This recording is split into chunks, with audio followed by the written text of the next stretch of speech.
জয় জয় কৃষ্ণ যাৰ স্মৰণ মংগল জাগ যোগাদিৰো হৰি নাম মহাফল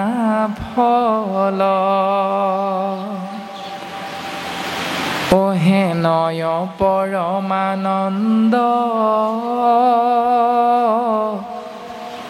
মাধৱ কনিতে সমৰিও নৰ নিৰন্তৰে এক চিতে। জয় জয় কৃষ্ণদেৱৰ জয়। যিজনাৰ নাম জীৱই স্মৰণ কৰা মাত্ৰকে জীৱৰ মংগল সাধন হয়। আৰু সেইজনা কৃষ্ণ তত্ত্বৰ কৃপা লাভৰ বাবে আমি এইখিনি কৰ্ম নকৰিলেও হয়। জাগ যোগাদিৰো হৰি নাম মহাফল।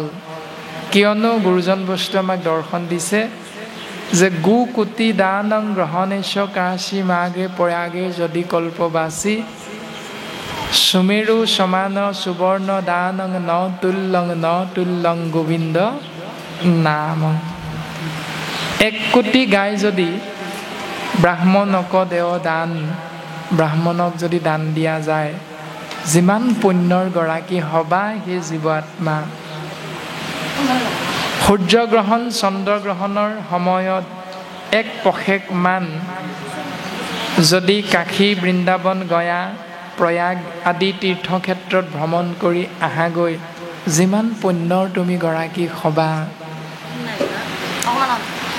সুমেৰু সমান সুবৰ্ণ দানং, সুমেৰু পৰ্বতটোৰ সমান সোণ দুখীয়াক দান দি তুমি যিমান পুণ্যৰ গৰাকী হ'ব পাৰিবা। ন তুল্যং তুলনা নহয় গোবিন্দ নামং, কৃষ্ণ নামৰ ৰেণুৰো নহি ভাগ। কৃষ্ণ নামৰ লগত তাৰ পুণ্যটো তুলনা হ'ব নোৱাৰে। তাকে প্ৰকাশ কৰিছে যে জাগ যোগাদিৰো হৰি নাম মহাফল। যে যাগ যজ্ঞ কৰি যি পুণ্য পাবা, সেই পুণ্য তুমি কৃষ্ণ নাম আশ্ৰয় কৰিলে লাভ কৰিব পাৰিবা। অৰ্থাৎ কৃষ্ণক পুজিলে পূজা সমস্তৰে হয়, পৃথকে পুজিলে পূজা কেহু নলয়। এই দৰ্শনটো প্ৰকাশিত হৈছে। আৰু সেইজন হেনয় পৰমানন্দ, পৰম যোগ আনন্দ সমান পৰমানন্দ, যিজনতকে আনন্দ দিব পৰা ক্ষমতা দ্বিতীয়জনৰ নাই, সেইজনেই হ'ল কৃষ্ণ তত্ত্ব। সেই পৰম আনন্দৰ গৰাকী মাধৱক নিতে, মা মানে লক্ষ্মী, ধৱ মানে স্বামী। লক্ষ্মীৰ গৰাকী কৃষ্ণ তত্ত্বৰ অনন্ত কোটি নামৰ এক নাম হ'ল মাধৱ। মাধৱৰ নাম নিতে নিতে সুঁৱৰিও স্মৰণ কৰা নৰ মানে মনুষ্য নিৰন্তৰে এক চিতে, কায় বাক্য মন এক কৰি সুদৃঢ় বিশ্বাসে কৃষ্ণ বুলি ক'বলৈ চেষ্টা কৰা, কৃষ্ণ নামত শৰণ গ্ৰহণ কৰিবলৈ চেষ্টা কৰা। এই ৰামে কৃষ্ণ কথায় অমৃত পিউ সাৱধানে, কৰিও যতন যাৱে প্ৰাণ থাকে মানে।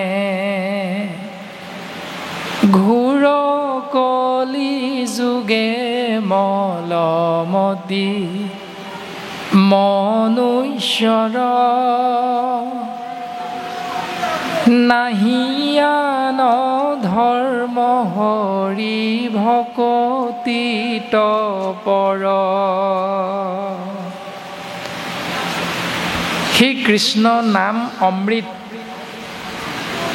সেই জীৱ সাৱধানে পান কৰা। কিমান দিনলৈকে সিদ্ধান্ত দিছে, কিমান বছৰলৈকে সিদ্ধান্ত দিছে, কোনদিনা সিদ্ধান্ত দিছে। এষাৰি বাক্যৰ দ্বাৰা কৰিও যতন যাৱে নতু চাৰে প্ৰাণে, অৰ্থাৎ এই শৰীৰটোত জীৱাত্মা স্বৰূপ প্ৰাণ শক্তি নিহিত হৈ থকা পৰ্যন্ত কৃষ্ণ নাম এৰি নিদিবা, এইবুলি গুৰুজনে আমাক উপদেশ প্ৰদান কৰিছে। কিয় এৰি নিদিম পিছে? যদি এৰি দিওঁ তেতিয়া কি হ'ব? পাছৰ পদে আমাক সিদ্ধান্ত দিছে যে ঘোৰ কলিযুগে মলমতি মনুষ্যৰ, যিহেতু কৃষ্ণ তত্ত্বই দ্বাপৰ যুগ পৰ্যন্ত 125 বছৰ কাল প্ৰায় ধৰাধামত থাকিল, তাৰপাছত হৰিৰ তত্ত্ব এৰি বৈকুণ্ঠী হ'ল, স্বধাম বৈকুণ্ঠলৈ গমন কৰিলে। তাৰ পাছতে নিৰ্ধাৰিত কাৰ্যসূচী অনুসৰি যুগৰ অধিপতি সময়ৰ ওপৰত প্ৰভুত্ব বিস্তাৰ কৰি জীৱক না জল না থল অৱস্থাৰ মাজলৈ ঠেলি দিবৰ বাবে কলিৰ আগমন হ'ল। আৰু সেই কলি আগমনত কৰাল গ্ৰাসত আমি জীৱতত্ত্বই এই মায়াময় সংসাৰত ঠাৱনি নোপোৱা হ'লোঁ। কাৰণে গুৰুজনাই কৈছে ঘোৰ কলিযুগে, কলিৰ এই সময়খিনিত কলিৰ কৰাল গ্ৰাসৰ পৰা, অত্যাচাৰৰ পৰা যদি নিজকে মলমতি মনুষ্য নিজকে যদি বচাই ৰাখিব বিচাৰা, নাহি আন ধৰ্ম হৰি ভকতিত পৰ, নাই অন্য এটা কৰ্ম ধৰ্ম, আছে কেৱল কৃষ্ণ নাম শ্ৰৱণ কীৰ্তন মহা ধৰ্ম। গুৰুজনে আমাক বুজাই দিছে, শ্ৰৱণ কীৰ্তন কৰি বৈকুণ্ঠক যাই, ধৰ্ম অৰ্থ কাম মোক্ষ সবে আত পাই। কৃষ্ণ নাম শ্ৰৱণ কৰা, কীৰ্তন কৰা, ধৰ্ম অৰ্থ কাম মোক্ষ চতুৰ্বৰ্গ অনায়াসে সাধন হ'ব তুমি বিচৰা ধৰণে। কিন্তু ধৰ্ম অৰ্থ কাম মোক্ষ চতুৰ্বৰ্গ সাধনৰ বাবে তুমি যদি কোনো দিন কৃষ্ণ নাম শ্ৰৱণ কীৰ্তন মহাভক্তি নাই কৰা, তেতিয়াহ'লে তুমি বিচাৰিলোঁ বুলিয়ে কেতিয়াও ইয়াক লাভ কৰিব নোৱাৰিবা। সেই জ্ঞান গুৰুজন বস্তু আমাক প্ৰকাশ কৰিছে যে নাহি আন ধৰ্ম হৰি ভকতিত পৰ। এতিয়া শাস্ত্ৰই খুব ধুনীয়াকৈ কৈ আছে আমাক কথাখিনি, কিন্তু আমি পালন কৰিছোঁ কিমানজনে, পালন কৰিবলৈ চেষ্টা কৰিছোঁ কিমানজনে, কেনেকৈ, সেইটো বিশ্লেষণ কৰাটো আমাৰ প্ৰত্যেকৰে কিন্তু নিজৰ নিজৰ আকৌ। আমি আলোচনা কৰিব পাৰিম, কিন্তু আলোচনা কৰিলে এইটো নহয় যে আমাৰ ভক্তিটো হৈ যাব। পালন কৰাটো আপোনাৰ মোৰ নিজৰ নিজৰ কৰ্তব্য। এতিয়া কোনে কেনেকৈ পালন কৰিছে, কোনোবাই গুৰু সেৱা কৰোঁতে ৰাতিপুৱা বিচনাৰ পৰা নামিয়ে শৌচাচাৰ নিয়ম পালন কৰি গুৰু সেৱা কৰাৰ পাছতহে ঠাণ্ডা পানী গিলাচ খায়। কিন্তু কোনোবাই ৰাতিপুৱা শুই উঠি লাল চাহ অকণ খোৱাৰ পাছতহে তেওঁ বাহিৰ ফুৰিবলৈ যাব লগা হয়। আকৌ কোনোবাই বাহিৰ ফুৰি আহি জলপানটো খোৱাৰ পাছত আজি আৰু গুৰু সেৱা দেৰিয়ে হ'ল, গতিকে আজি আৰু নকৰোঁ দিয়া, এনেকৈ হয়তো আমি এৰা ধৰাৰ মাজেৰেও কেতিয়াবা চলোঁ। এতিয়া কোনটোত জীৱই বিচৰা ধৰণে মংগল হ'ব বুলি শাস্ত্ৰই কৈছে, সেইটো আমি ভাল ধৰণে বুজি লৈ সেইটো আমি আশ্ৰয় কৰিবলৈ প্ৰত্যেকেই চেষ্টা কৰাটো গুৰুজনাৰ উপদেশ। এৰা শৰীৰত আছে কলিকৃত যত দুখ, গোচুক প্ৰথমে কৰা হৰি হৰি ঘোষ। সেই জীৱাত্মা শৰীৰত আছা, সেইকাৰণে তোমাৰ নাম হ'ল মনুষ্য। পাত্ৰ অনুসৰি তোমাৰ নাম আছে। শ্ৰেষ্ঠতম জীৱ মনুষ্য। শৰীৰত কিবা নহয় কিবা প্ৰকাৰে কলি মলটো যোগ হয়েই। আৰু সেই মলৰ পৰা নিজকে যদি আঁতৰ কৰি ৰাখিব বিচাৰা তেতিয়াহ'লে গুচুক আঁতৰি যাব। প্ৰথমে কৰা, তুমি প্ৰথমে আশ্ৰয় কৰা কি? হৰি হৰি ঘোষ, ঘোষ মানে ঘোষণা কৰা বা উচ্চাৰণ কৰা বা আশ্ৰয় কৰা। তুমি কৃষ্ণ বুলি ক'বলৈ শিকি লোৱা। মাধৱ পুৰুষজনাই কৈছে, অজ্ঞানে বা অজ্ঞানে মাধৱৰ নাম, ফুৰে যিটো জনে সুমৰি, টাংক মূৰ বুলি হাতে চক্ৰ ধৰি, ও ৰাখিয়া ফুৰন্ত হৰি। তুমি প্ৰথম কৃষ্ণ বুলি ক'বলৈ শিকা। তুমি কৃষ্ণ বুলি কওঁতে কৃষ্ণ নামে কিমানলৈকে জীৱক মংগল কৰিব পাৰে সেইটো তুমি নুবুজিবও পাৰা, কিন্তু তুমি প্ৰথম কৃষ্ণ বুলি ক'বলৈ শিকাচোন। গুচুক প্ৰথমে কৰা হৰি হৰি ঘোষ। আমাক সন্মান জনাই সেউকীয়ে গামোচা বস্ত্ৰ, চেলেং বস্ত্ৰ পৰিধান কৰাইছিলে আৰু ঘোষক বাপজনাই কৈছিলে সেই মুহূৰ্ততে অ হৰি অ ৰাম। আৰু ভকত সমস্ত আমি সমস্ত জনাই তেওঁৰ লগে লগে শাস্ত্ৰসন্মতে সেই উপদেশ পালন কৰিছোঁ, অ হৰি অ ৰাম।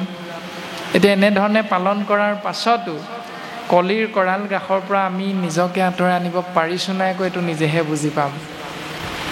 শাস্ত্ৰই কৈছে আঁতৰি যাব কলি, কিন্তু আঁতৰি গৈছে নাই, পঠিয়াব পাৰিছোঁ নাই, এইটো আকৌ প্ৰত্যেকে আমি নিজে নিজেহে বুজি পাম। কেনেকৈ? যে এভাগ নামঘৰত ৰাজহুৱাভাৱে 4 দিনীয়াই হওক 3 দিনীয়াই হওক দিনজোৰা কাৰ্যসূচীয়ে হওক কৃষ্ণ নাম আশ্ৰয় কৰি সুন্দৰভাৱে অনুষ্ঠান আয়োজন কৰাৰ অন্তত যেতিয়া এসপ্তাহৰ পাছত সম্পাদকে হিচাপ দাখিলৰ বাবে সভাখন বহুৱাব, সেই সভাখনত সভাপতিয়ে যদি অকণমান বিশৃংখল দেখে হিচাপ নিকাচত, তেতিয়াহ'লে সভাপতিয়ে কেতিয়াও তাত চহী নকৰে আৰু লগে লগে 2টা ফৈদৰ জন্ম হ'ব। সভাপতিক ভাল পোৱা এটা ফৈদ আৰু সম্পাদকক ভাল পোৱা এটা ফৈদ। এতিয়া সেইখিনিতে আমি বুজিবলৈ চেষ্টা কৰিব লাগিব। আমি আশ্ৰয় কৰিছিলোঁ কৃষ্ণ নাম ভাগৱত, কিন্তু আমি কৰ্মটো কৰিলোঁ তাৰ বিপৰীতটো। সেইকাৰণে কৃষ্ণ নামে নামৰ কৰ্ম কৰিব, কিন্তু তাক আশ্ৰয় কৰি আমি আমাৰ শৰীৰটোৰ পৰা তাক আঁতৰ কৰিব পাৰিছোঁ নে নাই পৰা, এইটো কিন্তু প্ৰত্যেকে আমি নিজে নিজেহে বুজি পাম। ৰাম কৃষ্ণৰ চৰণে কৰি অশেষ প্ৰণতি, অচ্যুতৰ কিংকৰ শংকৰ নিগদতি।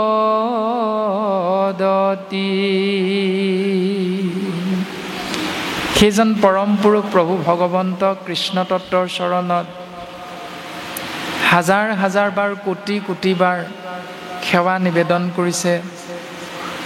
তেওঁৰে কিংকৰ স্বৰূপ কৃপালু শ্ৰীমন্ত শংকৰদেৱ গুৰুজন বস্তুৱে। কিয়নো তেওঁৰ প্ৰপন্ন শিষ্য আমি মনুষ্যৰ মংগল সাধনৰ বাবে হে প্ৰভু তুমি কৃপা কৰা, এই বুলি গুৰুজনাই আমাৰ হৈ সেৱা নিবেদন কৰিছে। এতিয়া আমি সেৱাভাগ কাৰ হৈ নিবেদন কৰোঁ সেইটো আমি চিন্তা কৰিব লাগে।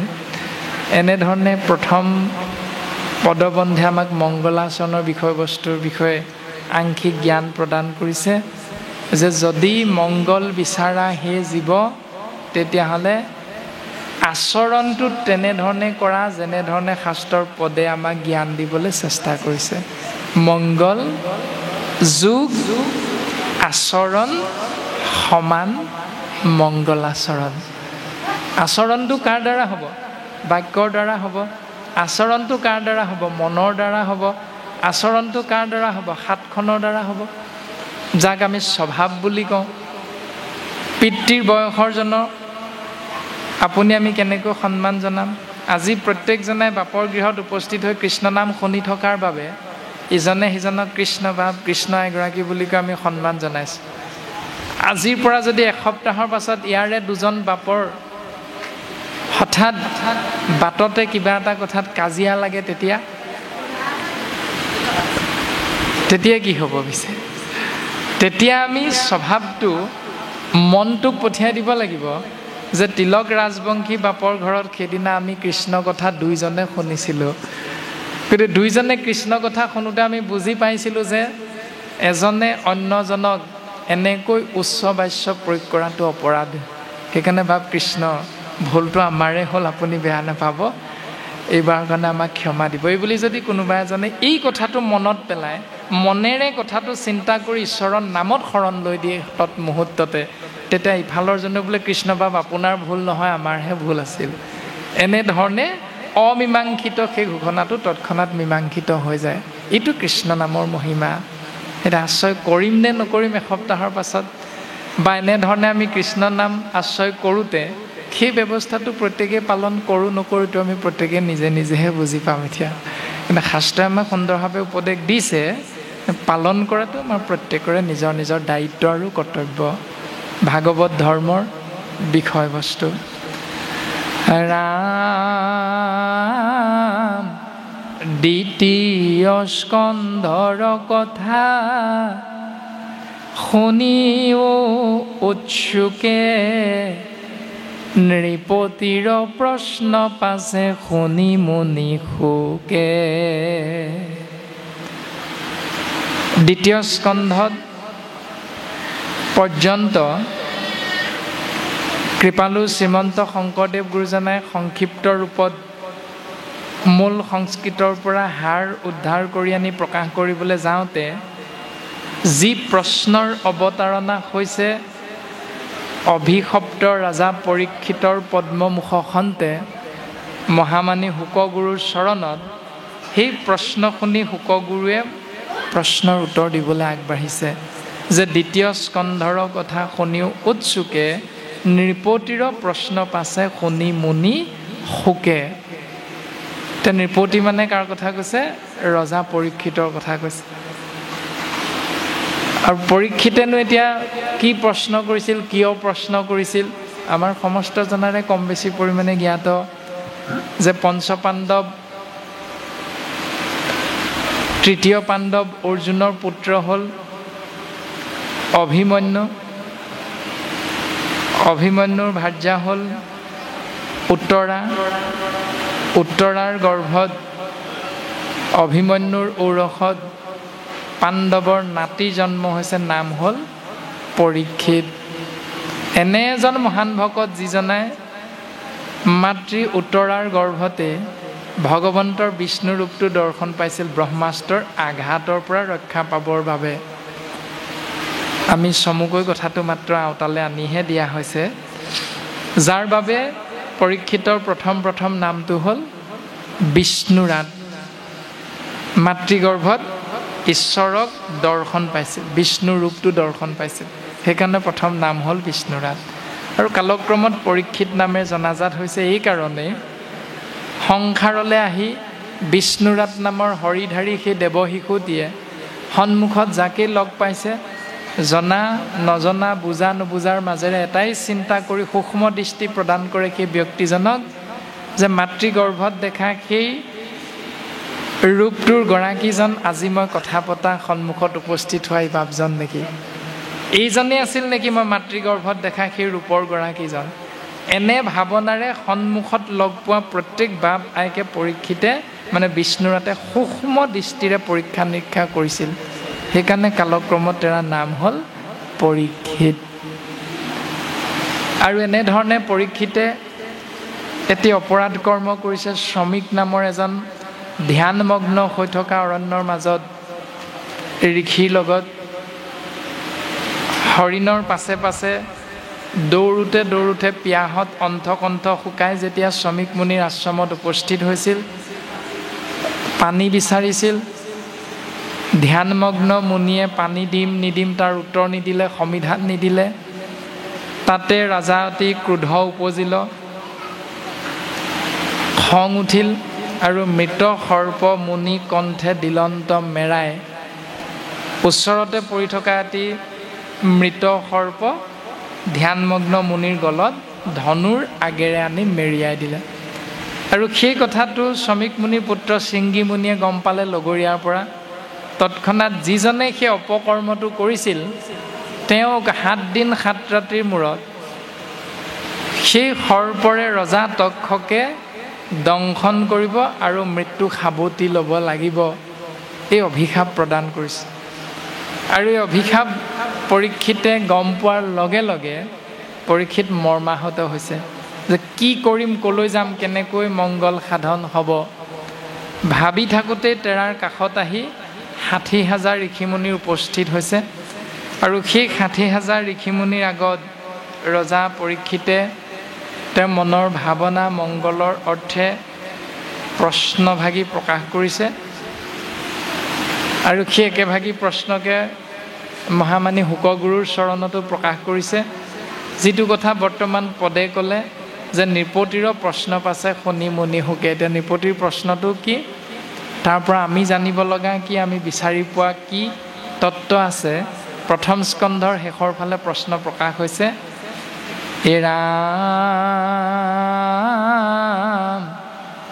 সাক্ষাতে তোমৰা মূৰ্তিমন্ত বেদগণ, ভৈলাই আখি মূৰ উপকাৰে উপসন। মই জানো সেই ঋষিমুনিসকল, তোমালোক যে মোৰ কাষত আহি উপস্থিত হ'লা কাৰণ এটাই, সেইটো হ'ল মই অভিশপ্ত বুলি তোমালোকে জানিলা, মোৰ অমংগল হৈছে বুলি তোমালোকে বুজি পালা, আৰু সেইকাৰণে মোৰ মংগলৰ অৰ্থে তোমালোক আহি মোৰ ৰাজ্যত মোৰ কাষত উপস্থিত হৈছা। আৰু সাক্ষাৎ তোমালোক বেদ স্বৰূপ, তোমালোকক দৰ্শন পোৱা মানে বেদৰ জ্ঞান লাভ কৰা। গতিকে আমি তোমালোকৰ পৰা জানিব বিচাৰিছোঁ, এতেকে তোমাত পুছো কোন মহাধৰ্ম, কহিও কলোকৰ কৰ্তব্য কোন কৰ্ম। সেইকাৰণে তোমালোকক আমি অৱগত কৰিছোঁ যে মোক কোৱাচোন মহাধৰ্ম কি, এজন হৰিধাৰী মনুষ্যৰ কৰ্তব্য কি, আৰু কৰ্ম কি, যাক শাস্ত্ৰই ধৰ্ম বুলি কৈছে। ৰামে কেনমতে হুৱে সৰ্ব পাপত উদ্ধাৰ, কোন কৰ্মে পাৱে লোক সংসাৰৰ পাৰ। পাপ কৰ্মৰ পৰা জীৱই কেনেকৈ উদ্ধাৰ পাব পাৰে, কি কৰ্ম কৰিলে জীৱতত্বই সংসাৰৰ পৰা সুন্দৰভাৱে উদ্ধাৰ পাব পাৰিব, মোক কোৱাচোন ঋষিসকল। বিশেষত কি কৰিবে ম্ৰিয়মান লোকে, বিমৰিষি কহিব কমুত ঋষি লোকে। মোক কোৱা বিশেষকৈ শোক সন্তপ্ত এজন হৰিধাৰী মনুষ্যই দুখ বেদনাৰ পৰা উপশম পাবলৈ কাক আশ্ৰয় কৰাটো প্ৰয়োজন। এইবুলি ৰজা পৰীক্ষিতে প্ৰশ্ন কৰিছে 28,000 ঋষিমুনিৰ চৰণ কমলত। এতিয়া ইয়াৰ দ্বাৰা আমি বুজিবলৈ চেষ্টা কৰিব লাগিব যে ৰজা পৰীক্ষিতে যিধৰণে সংসাৰী জীৱ হিচাপে সংসাৰত প্ৰকাশ হৈ আছিল, তেওঁৰো পত্নী আছিল, তেওঁৰো পুত্ৰ আছিল, তেওঁৰো ককাই ভাই আছিল, তেওঁৰো পৰিয়াল স্বজন আছিল, থকাৰ পাছতো তেওঁ মৃত্যুৰ প্ৰাক্ষণত কি জানিব বিচাৰিছে যে দুখৰ পৰা শোকৰ পৰা পৰিত্ৰাণ পোৱাৰ উপায়টো কি। পৰীক্ষিতৰ যিধৰণে অভিশাপ লাগি দুখ হৈছে সুখ হৈছে, সেইকাৰণে তেওঁ প্ৰশ্ন কৰিছে, জানিব বিচাৰিছে কৰ্ম কি, কৰ্তব্য কি। ঠিক তেনেকৈ আমাৰো মাজে সময়ে দুখ আৰু সুখ আহেনে নাহে।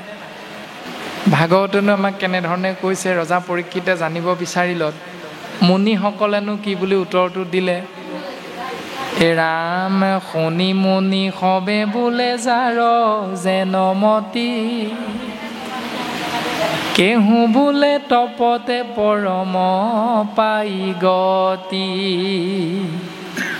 কেহু বোলে মহাসিদ্ধি সাধে যজ্ঞ দানে, কেহু বোলে পৰম মুকুতি তীৰ্থ স্নানে, কেহু বোলে মহাযজ্ঞে তৰে সংসাৰক, কেহু বোলে এৰাই মহাজ্ঞানে সে নৰক। ও সবে সন্তে কহে আপোনাৰ নানা মত, হেন শুনি সুস্থ নোহে ৰাজাৰ মনত। এনেধৰণে ঋষিমুনিসকলে নিজৰ নিজৰ গুণ অনুসৰি চিন্তাৰ প্ৰকাশ ঘটাইছে, মতটো আগবঢ়াই দিছে। কোনো ঋষিমুনিয়ে ক'লে, সেই ৰাজন পৰীক্ষিত, তুমি জানিব বিচাৰিছা পাপৰ পৰা পৰিত্ৰাণ পাবলৈ, সংসাৰৰ পৰা পাৰ পাবলৈ কৰ্তব্য কি, কৰ্ম কি, ধৰ্ম কি, দুখ সুখ ইয়াৰ পৰা পৰিত্ৰাণ পাবৰ বাবে এটি জীৱই কি কৰা উচিত? তুমি শুনা ৰাজন, কেহু বোলে তপতে পৰম পাই গতি। তুমি তপস্যাক আশ্ৰয় কৰা, তোমাৰ পৰম মংগল সাধন হ'ব। কোনো ঋষিমুনিয়ে ক'লে, মহাসিদ্ধি সাধে তুমি বিচৰা ধৰণে কৰ্মত সিদ্ধি লাভ কৰিব পাৰিবা। এটাই পথ, সেইটো হ'ল যজ্ঞ দান। তাৰপাছত কোনো ঋষিমুনিয়ে ক'লে, কেহু বোলে পৰম মুকুতি, তুমি বিচৰা ধৰণে মুকুতি লাভ কৰিব পাৰিবা। এটাই পথ, সেইটো হ'ল তীৰ্থক্ষেত্ৰ স্নান কৰা, ভ্ৰমণ কৰা।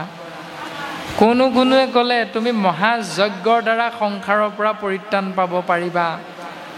কোনোৱে এনেধৰণে আগবঢ়াই দিয়া মতক ৰজা পৰীক্ষিতে কিন্তু সবে কহে আপোনাৰ নানা মত, এনেধৰণে প্ৰত্যেকেই প্ৰকাশ কৰিলে নিজৰ নিজৰ গুণ অনুসাৰে মত, কিন্তু হেন শুনি ষষ্ঠ নোহে ৰাজাৰ মনত। ৰজাই প্ৰশ্নটোৰ উত্তৰ বিভিন্নজনৰ পৰা বিভিন্ন ধৰণে পালে, কিন্তু মনটো উত্তৰবিলাকত শান্তি লাভ কৰিব নোৱাৰিলে। যিটো কথা যে ঋষিমুনিসকলে প্ৰকাশ কৰিছিলে যে তপস্যা কৰা তুমি পৰম গতি লাভ কৰিব পাৰিবা। পৰীক্ষিতে তপস্যা কৰিলেহেঁতেন যদি 60,000 ঋষিমুনিয়ে সেইটোকে ক'লেহেঁতেন। কাৰণ 60,000 ঋষিমুনিয়ে বেদ অধ্যয়ন কৰিছে একে ভাগ বেদকে অধ্যয়ন কৰি তেওঁলোকে প্ৰত্যেকজনে বেলেগ বেলেগ নিয়মৰ কথা কিয় ক'লে? ক'ব নালাগিছিল, এটাই ক'ব লাগিছিল নিয়ম। কিন্তু এটাই নকৈ বিভিন্নজনে তেওঁলোকৰ গুণ অনুসাৰে বুজি পোৱাৰ কাৰণে বিভিন্নটা নিয়মৰ কথা প্ৰকাশ কৰিলে। আৰু সেই বিভিন্নটা নিয়ম পৰীক্ষিতে এই কাৰণেই পচন্দ নকৰিলে, কাৰণ তেওঁ জানে যে তেওঁৰ মৃত্যু মাত্ৰ 7 দিনহে আছে। সময়টো তেওঁৰ হাতত 7 দিন আছে। এতিয়া সেই 7 দিন সময়তে আপুনি ময়ো এটা শৰীৰত সোমাবলৈ জীৱাত্মা পৃথিৱীলৈ আহিছোঁ। পিতৃৰ ঔৰসত মাতৃৰ গৰ্ভত প্ৰৱেশ কৰিছোঁ। প্ৰথমে আছিলি তই পিতৃৰ শিৰত, ৰসৰূপে স্থিতি ভৈলি মাতৃৰ গৰ্ভত। আমি মাতৃ গৰ্ভত ৰসৰূপে যোনিদাৰে দি আমি প্ৰৱেশ কৰিছোঁ। শুক্ৰাণু আৰু ডিম্বাণুৰ মিলন হৈছে। দেও, সোম, মংগল, বুধ, বৃহস্পতি, শুক্ৰ, শনি, এই 7 দিনৰে এটা দিনত আপুনি আমি এইখন সংসাৰলৈ আহিছোঁ। আৰু এই 7 দিনৰে এটা দিনত আমি এইখন সংসাৰৰ পৰা যামগৈ। তাৰমানে আমাৰো 7 দিন, পৰীক্ষিতৰো 7 দিন। তাৰমানে জীৱাত্মাৰ সময়সীমা 7 দিন, 8 দিন নহয়, 9 দিন নহয়। এইবিলাক আমি ভাবিহে থাকোঁ। গতিকে সেই 7 দিনতে আমি যি কৰ্ম কৰিব লাগিব সেইটো শাস্ত্ৰই নিশ্চিত ওপৰত সিদ্ধান্ত দিছে, কেৱল কৃষ্ণস্তু ভগৱন্তৰ নাম আশ্ৰয় কৰা। যদি সেই নাম আশ্ৰয় কৰোঁতেই যাবগৈ পাৰা, তেতিয়াহ'লে নিশ্চিত ৰূপত তেওঁৰ মুক্তি। আৰু যদি তাকে আশ্ৰয় নকৰি যদি আমি যাওঁগৈ, তেতিয়াহ'লে ভাগৱতৰ পদে আমাক ইতিমধ্যে প্ৰকাশ কৰিব। আমি নিশ্চিত ৰূপত প্ৰকাশ কৰা সময়লৈকে সেই চিন্তাটো আমি অপেক্ষা কৰিম। পৰীক্ষিত আৰু আমাৰ মাজত পাৰ্থক্য এটাই, পৰীক্ষিতে জানিছিল 7 দিন 7 ৰাতিৰ অন্তত তেওঁৰ মৃত্যু হ'ব, আৰু আপুনি মই নাজানো কোনদিনা আমাৰ মৃত্যু হ'ব। পাৰ্থক্য এইটো। কিন্তু সাদৃশ্যটো তেওঁৰো 7 দিন, আমাৰো 7 দিন। তেওঁ সংসাৰী জীৱ, আমিও সংসাৰী জীৱ। গতিকে পৰীক্ষিতে যিটো নৎসাত কৰিছে, জানি 7 দিনেই আছে বুলি জানি যিটো নৎসাত কৰিছে, এইকেইটা কৰ্ম কৰিলে মোৰ মুক্তি নহ'ব কাৰণ মোৰ হাতত আছে 7 দিন। সেইকাৰণে আমিও সেইকেইটা কৰ্মক অন্তত এৰাই চলিবলৈ চেষ্টা কৰিব লাগিব। এতিয়া পৰীক্ষিতে তাৰ পাছত তাৰ সদ উত্তৰ বিচাৰি কাৰ চৰণ পাইছে? ভাগৱতৰ পদে আমাক সিদ্ধান্ত দিছে যে কৃষ্ণ দৈপায়ন বেদব্যাসৰ সুযোগ্য সন্তান শুকদেৱৰ কৃপা ধন্য হৈছে। আৰু শুকদেৱৰ চৰণ কমলত পৰীক্ষিতে একেভাগী প্ৰশ্নকে আগবঢ়াই দিছে। হে ৰাম, দেৱৰো দুৰ্লভ তজু দৰ্শন, অন্তকালে পাইলো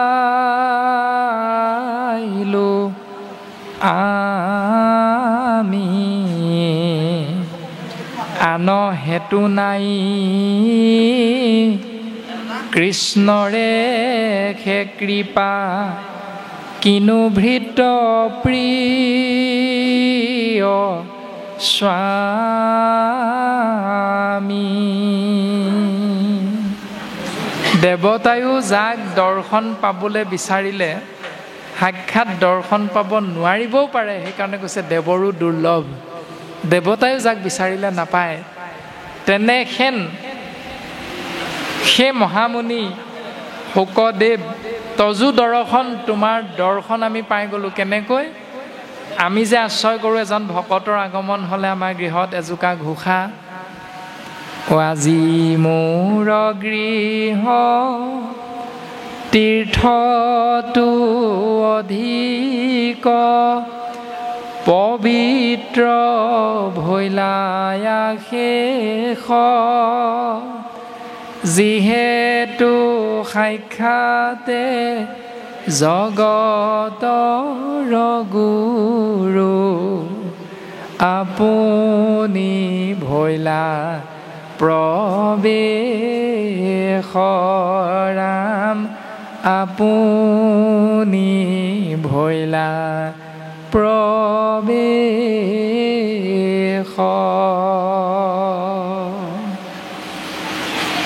আমি আশ্ৰয় কৰোঁ কম বেছি পৰিমাণে।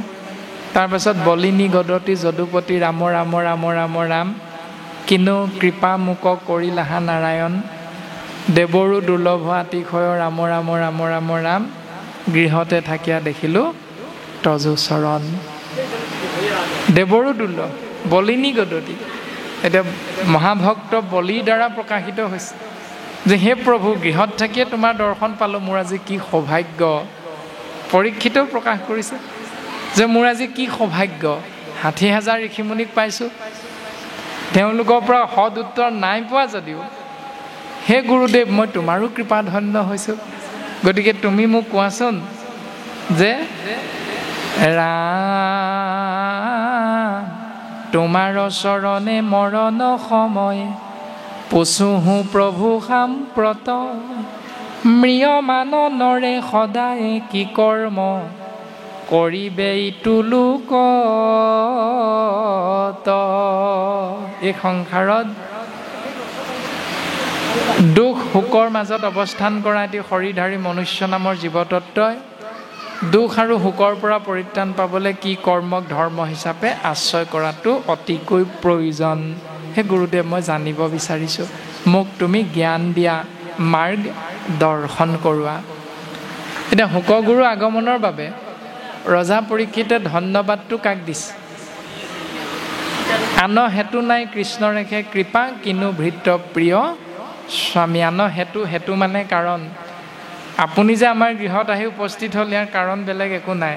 কাৰণটো হ'ল মোৰ স্বামী ইষ্টদেৱ কৃষ্ণ তত্ত্বই মই ভক্তৰ প্ৰতি কৃপা বৰ্ষণ কৰাৰ বাবেহে তোমাৰ দৰে এজন পৰম বৈষ্ণৱৰ আগমন গৃহত থাকিও মই লাভ কৰিলোঁ, চৰণ দৰ্শন পালোঁ। এতিয়া আমাৰ কি হয় বোলে, হেৰা বাপ, সেইদিনা অনুষ্ঠান ভাগত তোমাৰ গৃহত কিন্তু বহুত ভকত হ'ল দেই। আৰু তৎক্ষণাত আমাৰ ভাৱনাটো কি হয় বোলে, নাহিব কিয়? আমাৰনো কোনখিনি কৰ্মত বেয়া দেখিলা? আমিতো ভকতক ভাল পাওঁ, সেইকাৰণেহে আমাৰ গৃহত ভকতৰ আগমন হৈছে। তাৰমানে আমি ধন্যবাদটো ঈশ্বৰক নিদিওঁ, আমি ধন্যবাদটো নিজলৈ ৰাখোঁ। তাৰমানে মই ভাল, সেইকাৰণে মোৰ ঘৰলৈ ভকত আহিছে। আমি মনুষ্যৰ চিন্তাবিলাক হ'ল এনেকুৱা, আৰু শাস্ত্ৰই সেইখিনি চিন্তা নানি পৰম বৈষ্ণৱৰূপী পৰীক্ষিতে যেনেধৰণে আনৰ হেতু নাই কৃষ্ণৰ একে কৃপা, ইয়াৰ কাৰণ বেলেগ একো নহয়, প্ৰভুৰ কৃপা হোৱাৰ বাবেহে তোমাৰ দৰ্শন পালোঁ। ঠিক তেনেকৈ যদি আমি প্ৰভুক ধন্যবাদটো দিওঁ যে বোলে প্ৰভুৰ কৃপা, আপোনাসৱৰ আশীৰ্বাদৰ কাৰণেহে আমি নিমিত্তহে মাত্ৰ, চোতালখনহে আমাৰ নামত আছে, বাকী সমস্ত কৰ্ম আপোনালোকৰ দ্বাৰাহে হৈছে বা সমস্ত, গতিকে আপোনাসৱৰ কৃপাৰ বশতহে আমি আপোনাসৱক সেৱা কৰিবলৈ পাইছোঁ। এই বুলি ধন্যবাদটো চৈতন্যমূৰ্তি ভকতৰ চৰণত অৰ্পণ কৰিব লাগে। এতিয়া কৰোঁ নে নকৰোঁ সেইটো আমি নিজে নিজেহে বুজি পাওঁ। এতিয়া সেইখিনিকে জ্ঞান প্ৰদান কৰিছে আমাক। আৰু তৎক্ষণাত মহামানী শুকগুৰুৱে উত্তৰ প্ৰদান কৰিছে, যিটো গুৰুজন বস্তুৱে কবিৰ উপদেশ ছবিচন্দভাগীত প্ৰকাশ কৰিছে। অ শুনিও ক সভাসদ মহাভাগৱত পদ, কৃষ্ণ নাম পৰম অমৃত, ভকতি মুকুতি যত সবে হুৱে উপগত, ইহ পৰলোক মহা হিত।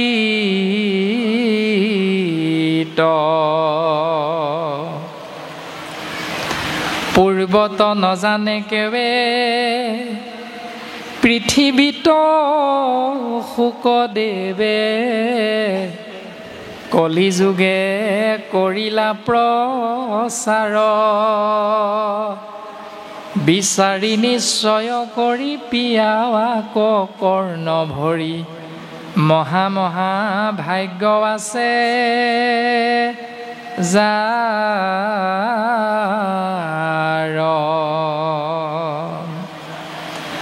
যাৰ যাৰ মহান ভাগ্য আছে, পুণ্য আছে, যাৰ আছে পুণ্য অসংখ্যাত, সিহে কাণ পাতে কৃষ্ণৰ কথাত।